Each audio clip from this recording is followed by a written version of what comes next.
Welcome back to A Fresh Story, the podcast where we have conversations about brave decisions to start over again. I'm Jenny. And I'm Olivia, and we're so glad you're here today.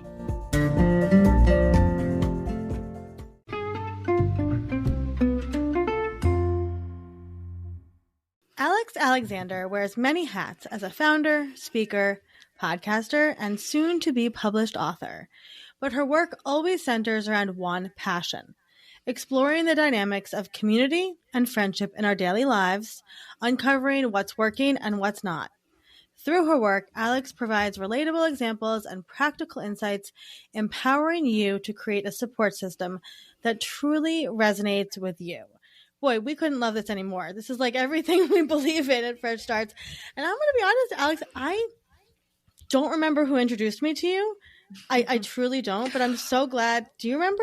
She knows. Yeah, I know. So we both followed each other. Okay. And Julia from Smarter in a Sec introduced us and said we should be on the podcast. And I fangirled a little bit. I was like, oh my gosh, wait. I love Fresh Starts Registry and their mission, and I'm such a big fan. And Olivia was like, I've been following you for a while.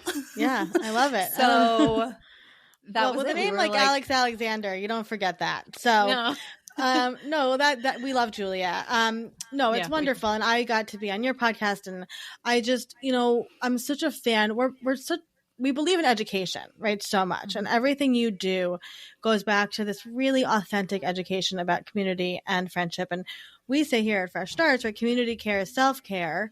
That's why we believe in the registries. And so we're just super excited to have you here and pick your brain about everything friendship. So thank you for being here. I'm so excited to be here. And like I said, I've full heart, I can't even tell you enough how much I support what you're doing and how important it is. And I'm just so grateful for other people that are working in the same sphere, because this is such a big problem on so many levels, and we need all of us chipping in to change the world. Hopefully have this feel different in a few decades. Yeah, it's a big group project we're all working on together. We're all the overachievers of the class, so it's fine. God, yeah. How are you doing today? I'm good. I like we were saying, it's a big overwhelming problem. It's like, where do you start? What strings are you pulling on? It's early 2024, and I'm really excited about this year and all the things I think are going to play out. So I'm riding that wave of motivation right now. Love it. I love that. You posted on Instagram stories. So you're writing a book. I'm writing a book. As we are too. Yeah, so we understand, but you're a little further along than we are. And so you had posted a picture that was so intimidating of you and their pages were all over the floor. You said it's intimidating. I knew exactly which one you were I was like, shit, do we have to do this? No, you do not have to do this. So my book is, when I first submitted my manuscript, it was, I think it was 50,000 words. Okay. And then after my first round of developmental edits, I think it was 57,000. And then after my second round, I think it was 64, maybe. Just kept going. Yeah. And now it's at 77. Yeah. So it's a double-spaced manuscript, and I think I just resubmitted it at 311 pages for anybody who's not sure how word counts translate. And I don't know how you two feel, but when it's just that never-ending piece of writing in a Word doc, it's really hard to track things. And so that video that you saw, I had printed everything out, and I had kind of laid things out in sections, because I wanted to – that was when I finished my first manuscript before any edits. So that was nearly half as many words as it is now. But I wanted to kind of look at it physically and say, am I rewriting the same thing in multiple chapters? Yeah. So I had all these different colored sticky notes on different sections and pages, so I could make sure I wasn't repeating myself. You just kind of lose track. It's so long. Yeah. And you have to read through it. It's a really interesting glimpse into the way your mind works too. Just that story. Yeah. Yeah. Olivia and I were messaging the other day, and I already have a vision for what my second book is going to be like. I can't believe I'm saying that, because this has been such a process, but I already know. And it'll be more, I think the vision, I mean, who knows, right? The vision is these more like short story segments. Yeah. And in my mind, that's going to be so much easier to track than this never ending piece of nobody writing. tells you how to write a book. I mean, we're encountering the same issue now. It's like, we're like, sit down and, you know, we sent the outline to our agent and he's like, this is great. Go ahead. And we were like, but now how do we do this? Right. Mm-hmm. And we only have to write 2 chapters and it's really hard. Yeah. It's really hard. I think, Olivia, for you, maybe the thing that I would ask for you for 2025 is friends with less ambition. Because like I don't think you need to be so influenced. We gas each other up. Yeah. I think maybe some like people that are not doing so much, they just kind of want to lie on a couch. That might be a good balance for you. I don't know those people. Fair. She unfollows them. She mutes them. Honestly, you don't unfollow them. They just fall to the back because they're not interesting enough to show up on your Instagram stories. I only want to be friends with people actively changing the world. That is truly, well, pretty cool set of people to hang out with. Yeah. Why don't you take us back to the beginning of your Fresh Start story? When you asked me for my Fresh Start story, I really paused. I was like, gosh, what is my fresh start? Because so much of my story just feels like this never-ending like jumble of stuff. And I went through a bunch of options, but what I ended up with was, when I was, I think 26, I went and saw a therapist for the first time, which anybody who knows my story, my childhood was pretty traumatic. So the fact that I waited, or I didn't wait, like I didn't have the supportive therapy till 26 is pretty wild, to be quite honest. But I went and saw this therapist, and I think I was going on and on and on about basically how alone I felt in a lot of problems in my life. And specifically frustrated with my family of origin and how I felt all this pressure to like hold us together and keep everyone going and make it okay. And, you know, how hard could I work to fix all these problems? And I will never, ever, ever forget this therapist. She looked at me and just paused. And she was like, for a second, I need you to think about the fact that you're trying to hold your family to a 10. And the reality is that your family's version of a 10 might be a 4. And I just remember sitting there and being like, oh, like mind blown, explosions, wordless. I don't have any clue where to go from here, right? Because societal narratives tell you that your family is supposed to be a 10. Your family is always supposed to be there for you. They're always supposed to help you. They're always supposed to support you. Every action is supposed to be in your best interest. And for some of us, myself included, that is not the reality. No. We get it. So to accept that it's not a 4, or that's not like that a 4 is a 10. Yeah. That we're on a 1 to 4 scale. Your range only goes up that high. Yeah. To accept that gave me permission to be like, okay, well, I deserve a 10. So where else in my life am I getting that support? Where can I lean in? How can I accept this reality instead of pretending? Because pretending is just denying me of the support I deserve. And I really feel like that was my fresh start, because although I think in secret and in quiet, I had been leaning into support from other people in my life, I had never really openly admitted it to anybody, let alone myself. And doing that let me step into these relationships in an entirely different way. And for the first time ever, actually be supported the way I deserve to be supported, because everyone deserves to feel supported. You know, you guys talk about your fresh starts. My like tagline, I guess, or I have a few, but one of them is that the ultimate self-care is a healthy support system.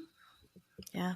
And if you didn't come into that naturally.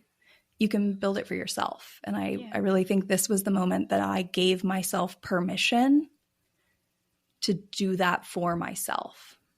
I have a question, Alex. Yeah. So I have an interjection. So to believe that you're worthy of having support, somebody somewhere along the lines helped you to feel worthy. So did you have people in your childhood that, you don't have to get into it, but were there people that did make you feel like you were worthy of that 10? Because otherwise you may have sat there in the therapist's office thinking, yeah, okay, fine, I'm not worthy of this.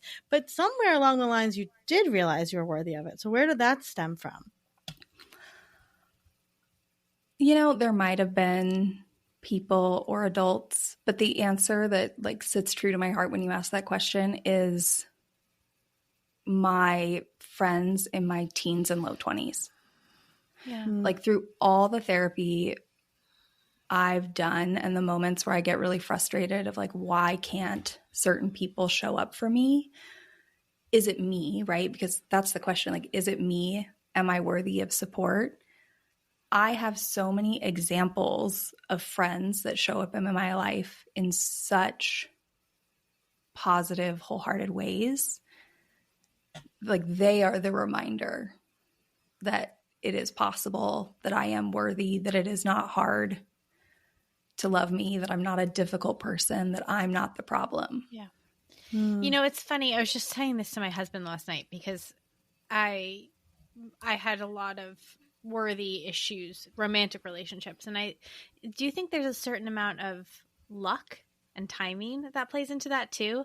That like you found those people that were able to truly give you that sort of like love and support and worthiness that they knew you deserved, and so then you were able to see that and reflect that back. Like I feel like I stumbled into my husband and I was like, oh, and he was like, I'm willing to offer, I'm offering you this, I'm giving you this. I needed to know that existed out there, because I could have just gone to another guy that was like, prove to me your worth. You know, I could have just found another one like that. And I think for so many people, you have to like chance into that kind of friendship.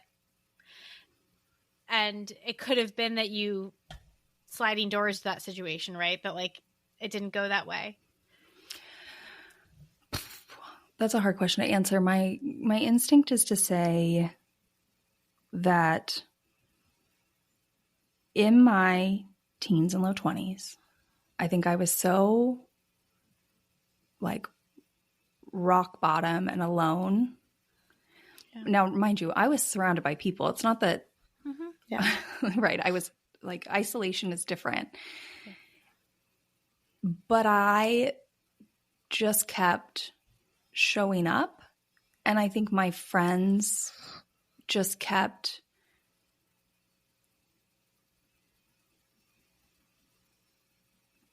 I don't want to say showing up as, I mean, I think they were just there. It was like consistency. I want to say it was consistency, and little bits chipped away over time. Yeah. And it wasn't just one moment. Where did you meet these friends typically in your teens and 20s?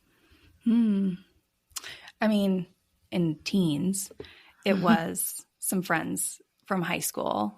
I had a group of gals. And the thing is, like back then, those friends, I've talked to them today, they had no idea what my life is like.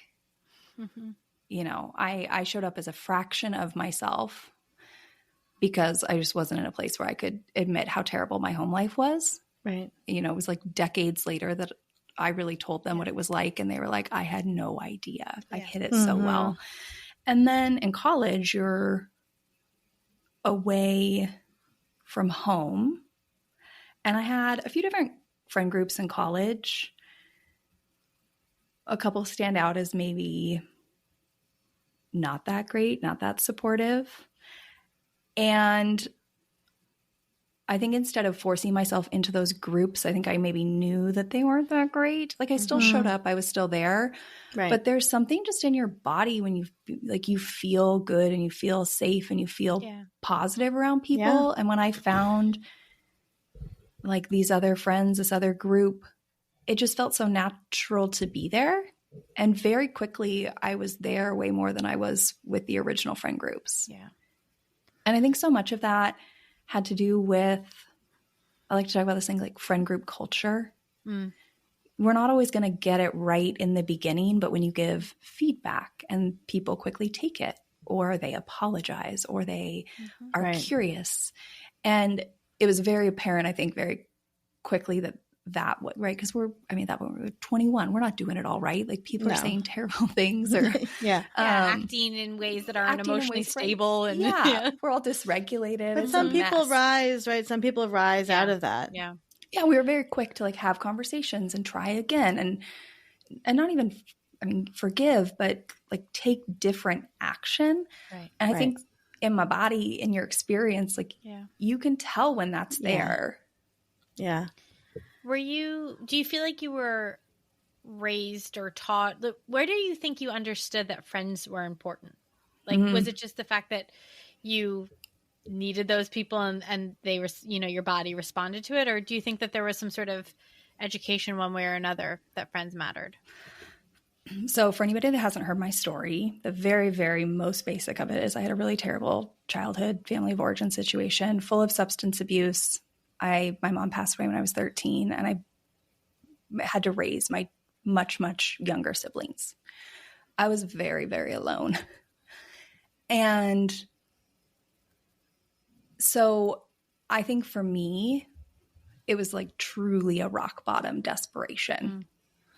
It was that I was so starved for support that those friends in high school, when I started noticing that they could have conversations with me that like maybe a parent should be having, or they could teach me things, I just leaned in. Yeah. And that's not to say that my friend should have, but like friends' parents were also doing the same thing. Yeah. Like friends and community.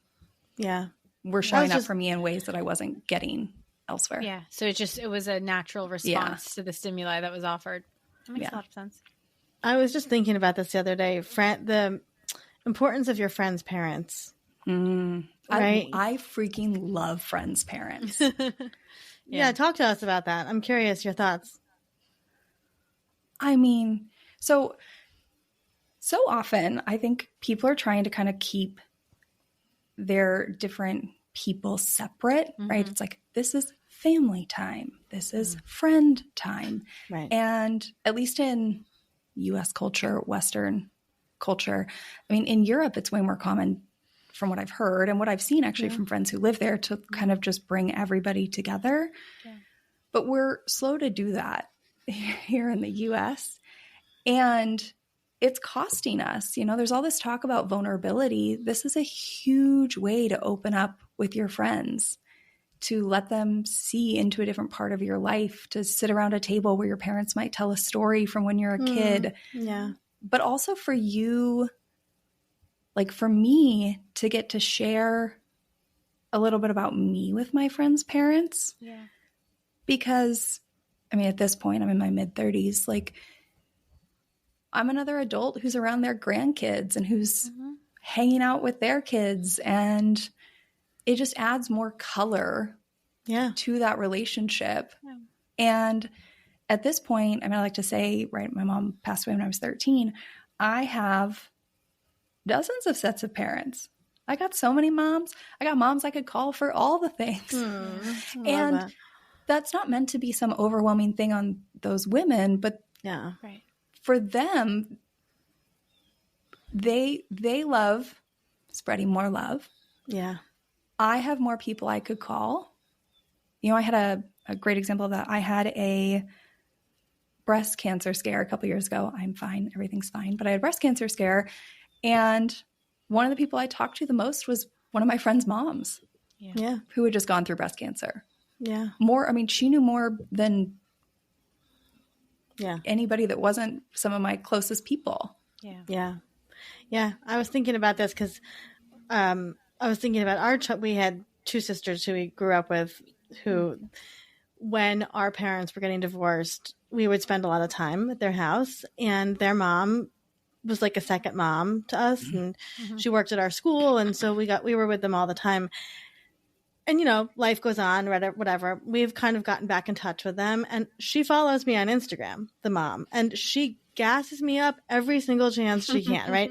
I'm so proud of you, whatever. And these people are part of our story, right? And like, I remember even, you know, going to friends' weddings, my favorite people to talk to are the parents, right? Like, it's just, I think it's, I love that you said that, like, bringing everybody together, like, that's the beautiful part of this. So,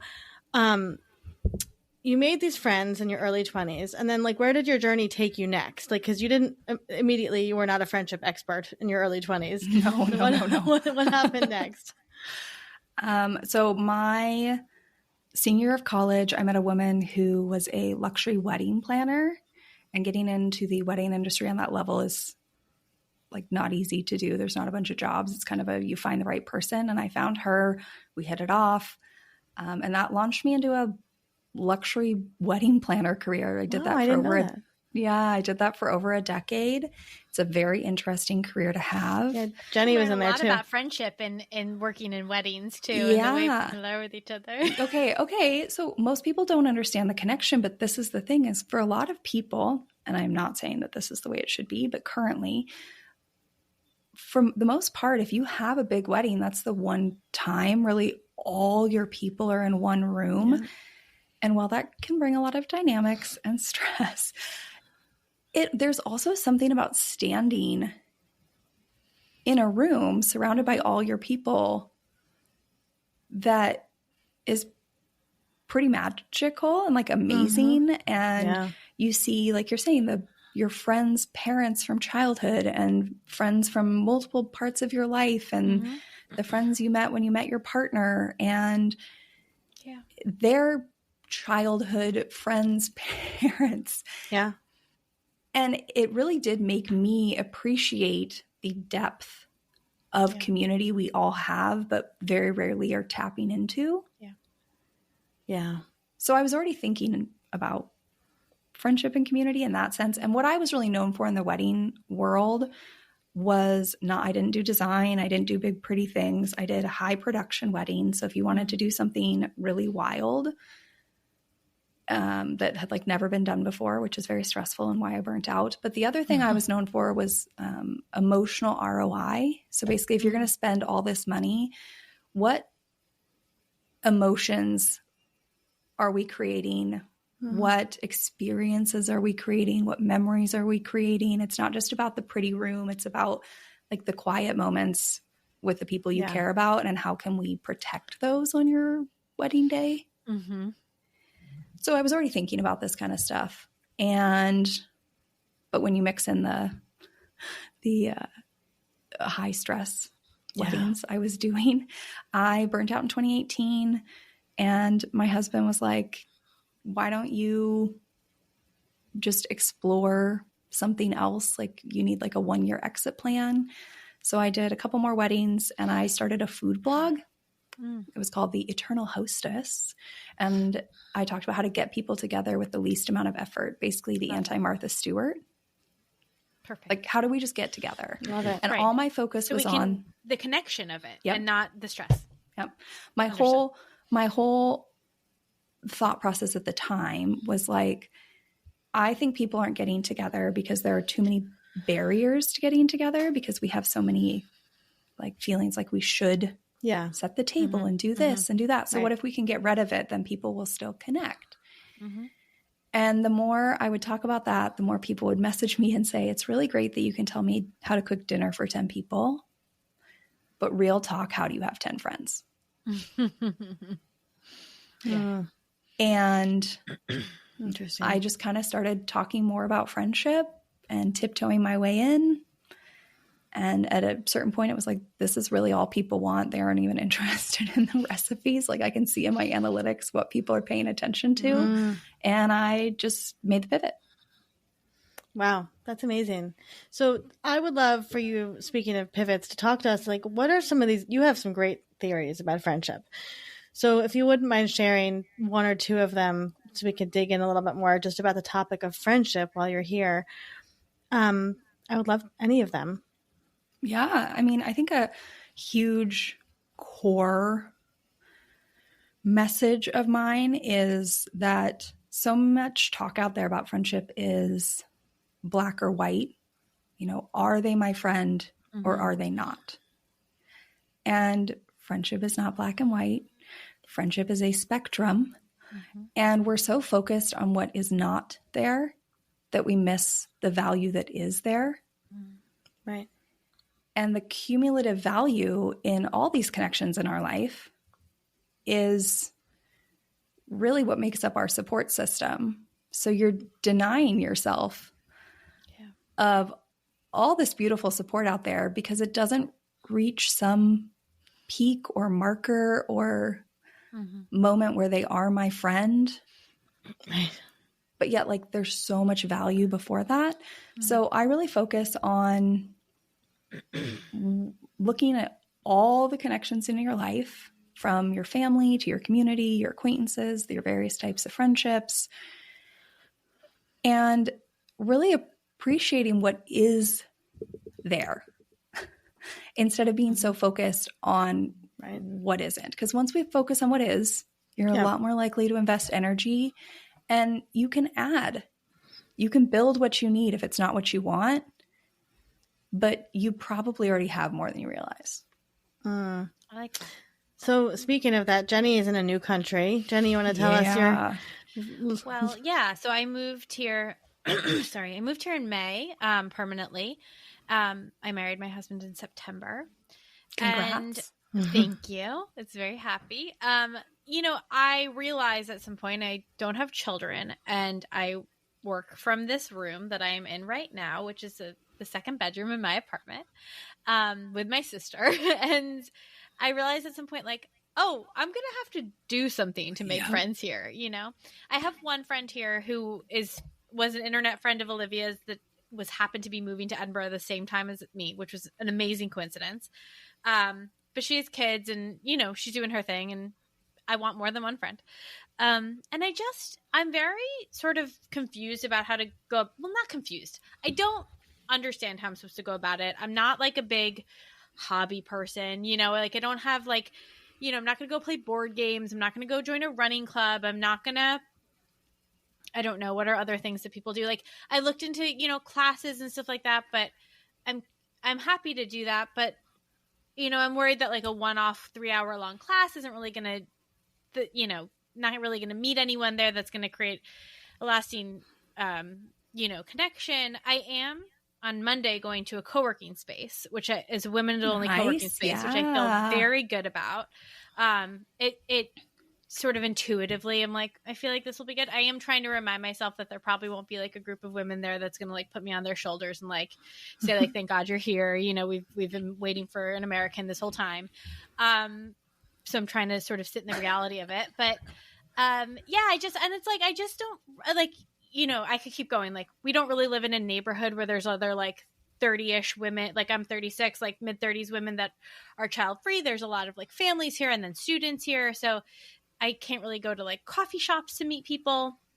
It's also Scotland. So like, it's not like being in, you know, other places where people are super chatty with each other.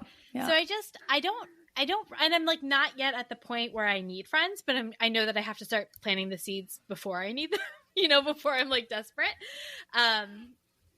So that's my situation. Nobody listening to this can see just like the big smile I've had the entire time. Yeah, we want to hear. Okay, situation. Take it away, Alex. She's ready. Yeah. All right, Jenny. This is a great reminder for everybody out there, which is that every friend we have, in fact, which one of you is older? Olivia. Yeah. Okay.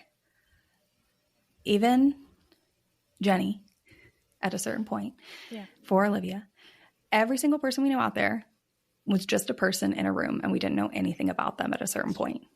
Mm-hmm. Even our closest friends. And I think that's what catches up a lot of adults is we're comparing the friendships we want to those deep, rich friendships we've developed over time. Yeah. And we just want to skip the journey. Right. But if we look at it, the journey is the reason we love those people. And in the moment, like those were the best moments, right? Don't we all wish we could go back to certain moments in the past where we were way more present with our friends? Yeah. Like that was the beauty. And now we want to skip as adults and just get to this comfortable part. Yeah. So welcome to the next beautiful journey. I love this. I do this all the time. Like we have to remind ourselves that like this investing now could mean that in a year, 2 years, 5 years, 10 years, you have more of those beautiful, rich friendships, and you will wish you could go back to this time. So I totally get what you're saying. What you're talking about is socializing your interests. And I just don't know like where to go. Yeah, you don't know where to go. Very like practical. Yeah, well, I think the co-working space is great, but I also understand how you're like, I don't necessarily want every single friend I have to be a work friend because then I'm just going to be caught up in. Because that was my situation. That's how I got here. Is that all of my friends from my 20s are work friends. Yeah. Right? Yeah. So it's like building in that, it's like broadening your base. So you're doing one thing, you're putting yourself out there. Now, this could be instead of, you know, a running club or a book club or whatever, like what are things that you want to do in the future? Do you want to take more weekend trips around Europe now that you live in Scotland? That's what I would want to do, but I don't know about you. You know, do you want to get into theater? Another great place would be to pick somewhere to volunteer. Yeah, I'm thinking about that. So on my website, I have this diagram that I've developed. I call it the Wheel of Connection. And basically, right, it starts with our family of origin, and then it has what I call formal community, which would be schools and work, but also community organizations, the neighborhoods you live in, groups you join. It could be online virtual communities, that co-working space, you know, and then you meet acquaintances in those places. Right. And then over time, they become friends, and I have 4 different types of friends, but I won't get into that because we're in the beginning stages right now. So I think the other thing here is there's something so beautiful, especially you just moving, in finding formal communities and or your neighborhood, like that's a formal community, where you start to feel like I belong. There's something so magical about going to places and feeling like I belong here. Like I understand how to act. And when you move, you're starting over. So then people come in and they're like, I want to make my closest friends right now. And I get why. But it's like, whoa. We've just skipped over one of the steps here, which is even just like feeling comfortable in your new surroundings and finding a couple places you can go. I just want to talk to a woman in person. Yeah. Like I'm at the point where I'm just like, I mean, I love being with my husband and like, I'm so happy to spend all my time with him, but I know it's not sustainable. It's not, you know, he's a musician, like he's got other things to do. So I'm like, this is the time. Now I get very emotional about it because I'm also thinking about, I'm going to cry. I'm also thinking about the times that I did fall in love with my friends, right? That like, I worked in a capacity. I worked in live events. And so I would travel a lot for work. And so I was thinking when you were saying about those like times when you fell in love with your friends, like my friend Melissa and I like were in Texas together, and we just were in this abandoned hotel in Texas together. I mean, there was a convention there, and it was just the two of us. We like got to know each other over a week just at the hotel bar, you know. I just like want to chit chat with a woman. Like I'm so happy to make acquaintances and just meet people and find out what they're doing. I just feel like there's such a confusing barrier to entry because so many of us, and I think that this is a problem a lot of us are experiencing, which is like my hobby is like going for a walk and getting a treat. Like I don't have and like I would love to join a book club, but like I don't know where to find a book club. Know what I mean? Like I have a whole episode on joining book clubs with a military wife who moves around. So okay, I got you on that one. Love that. Yeah, so but it's like that. Like I just don't know. I think that there's a lot of us that are like, you know, we don't know where to start, and it feels very false to like people keep saying like, oh, meet up, and I'm like, I don't want to show up and be like, let's be friends now. Like I need it to be a little bit more organic because I just need to talk to a woman in person. And I'm, oh my gosh, like thank you for being so honest and vulnerable and emotional about it, because what you're doing, I think, is what a lot of people like are quietly doing. People do. I have this conversation that you're having right now, so open and honest and vulnerably in my DMs day to day, but nobody wants to say it out loud. Yeah. And people are so starved for it. And that's the thing is what you're saying, like you have a great husband and you're in a great new place where you're happy, right? You do have some of that sense of community and you're happy to make acquaintances, but there's something more. And we're all walking around saying like, but I'm so lucky for what I have. Yeah. And I'm out here shouting from the rooftops, like you probably have somewhere you want to invest energy and build, and that's okay. It's okay to want more. Yeah. But like society is so lonely and so starved that we're all just shaming ourselves for wanting to do more. So thank you, Jenny, for being so honest and vulnerable and whatever. And I get it because you're in that beginning stage and it's the hardest stage. Yeah. Because once you feel, right, say, let's use the co-working space as an example. Let's say you start going there and the first few times, right, you're going to walk in, you're going to feel uncomfortable. Like, do I sit here? Do I sit there? Do I leave? Like, do I have to wash my mug? Do I have to bring my own mug? Right? Like, that is the little things I'm talking about when I talk about belonging somewhere. Yeah. After you go there for a couple months, you're going to kind of know the lay of the land and the feel. Yeah. That's my plan. I'm like, I'm just going to show up and I'm going to keep being a face there. And then people are going to like, eventually they're going to have to know me. And even that brings us comfort to be able to leave your own home and go somewhere and feel like you belong there, a third space. Yeah. And then you're going to start to have familiar faces and you're going to start to make connection. Yeah. And I totally get what you're saying about not wanting to do meetup. Everybody has what they want to do. And I'm not telling you should. There's no right way. That's the other thing about my podcast. Like there's no right way to do this. Some people are going to go do meetup. Some people don't want to. Great. Let's talk about both options. So in this case, you are going to have to be honest and vocal about the fact that you want to make more female connections. Mm-hmm. Just like we all did at one point, say that we want a romantic relationship, and that's not looked down on, but yet admitting you want to make some more female friends somehow feels icky to say. And like, why is that? We need to change that. We need to change that. Yeah. And it doesn't, I think because it feels icky and we're so bottled up, it feels like this thing we need to shout from the rooftops, which is then awkward. When in fact, it could be so casual as going to that co-working space a few times, meeting people, and just really casually, openly saying like, yeah, I just moved here and I'm really looking for some people who want to try out every coffee shop in this neighborhood and go for a walk. And saying that like so in passing that it's not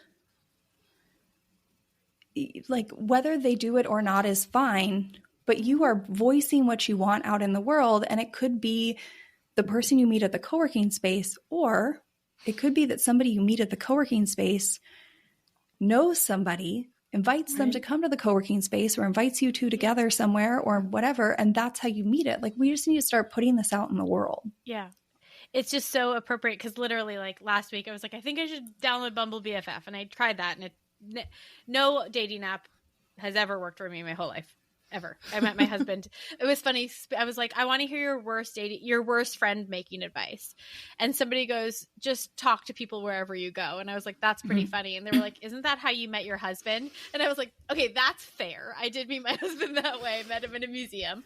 But like, I think I feel like it's just funny that we're having this conversation now, because it was this week where I was like, kind of in like this manic, like tizzy of like, how do I make friends? You know? And then at the end of the week, I was like, I'm going to rejoin this community. And then I'm going to go to the co-working space on Monday. And it felt like that feeling of like, that's where I should be. That's because I need to be with other women who are either work remotely or work from home, people that maybe don't have kids, you know, like women only, like even saying, you know, I got pushback from saying like, I want to meet women. I don't want to be in spaces with men right now.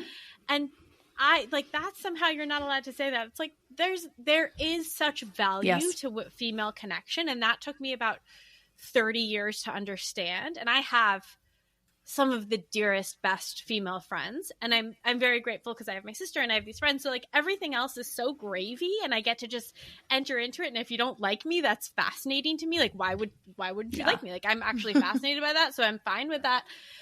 But it took me about 30 years to figure out why female connection was so important.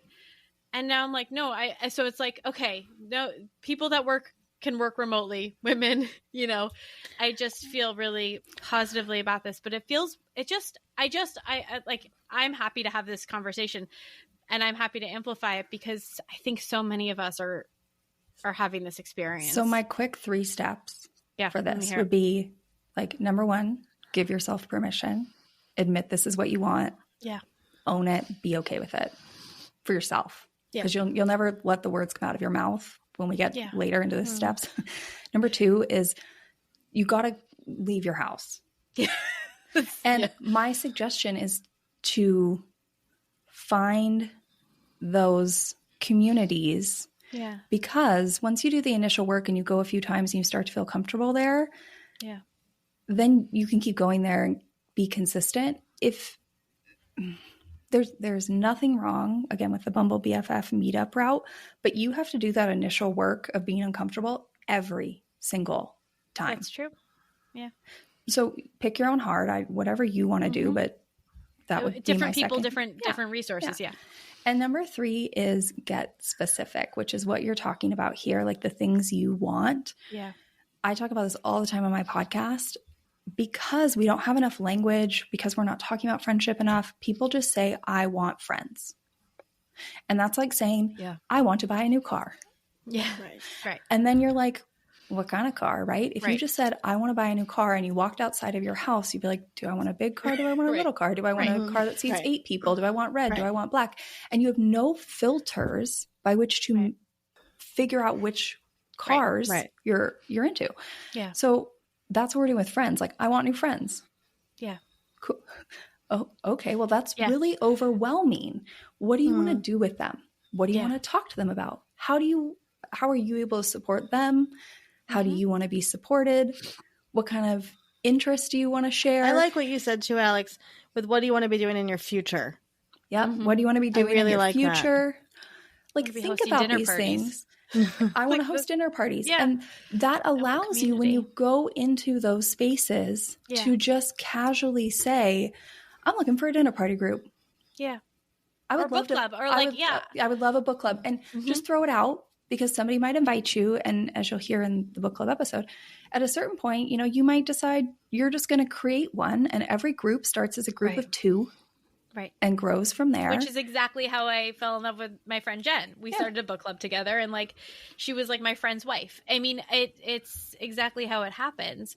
I think it just feels really overwhelming. You have steps now. Alex gave you homework. And you know what I'm going to do? I'm going to tag the community when I post this podcast episode. And because they reposted me the other day, and I saw that women from Edinburgh were like looking at my stories because they had reposted. I was like, I'm going to go on Monday. And then it serves people join co-working spaces and communities like that because they want this. Yeah, exactly. But that's what I'm thinking. Most people aren't saying it.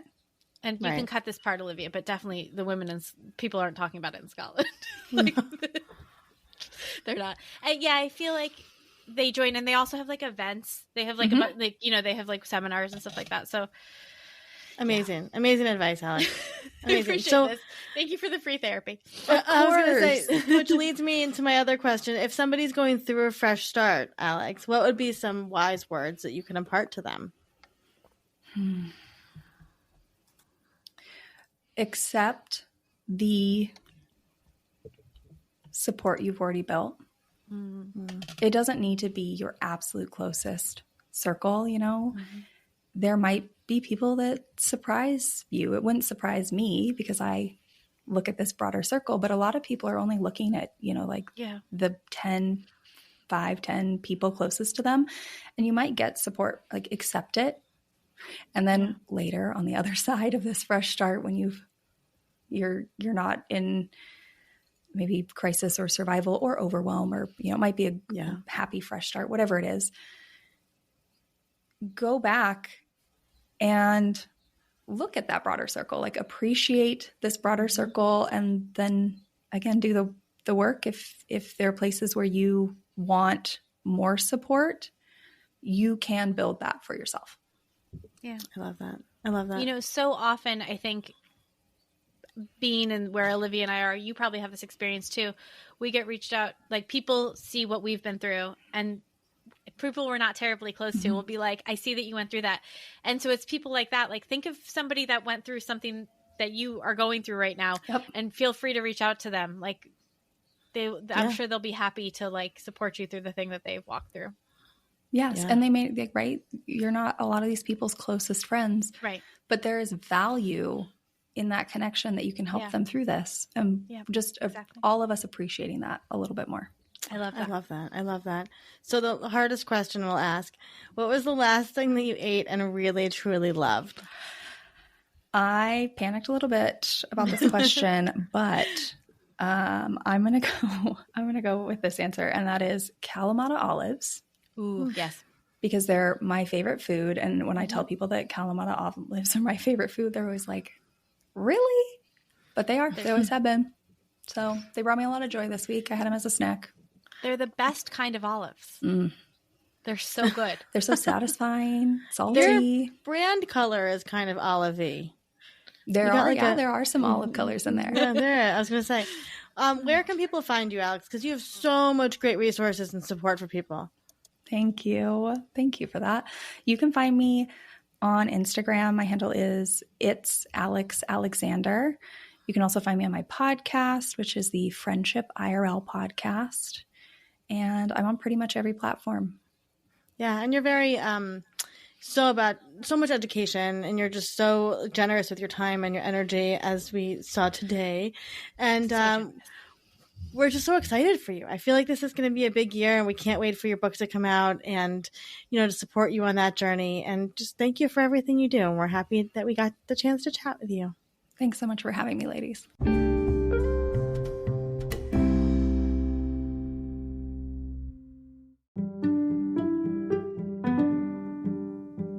Thank you for listening to today's story. We're always here, and we're so proud of you. A Fresh Story is produced by Fresh Starts Registry, the first and only platform for everything you need to begin again. You can read the show notes and learn more about today's episode at afreshstory.com.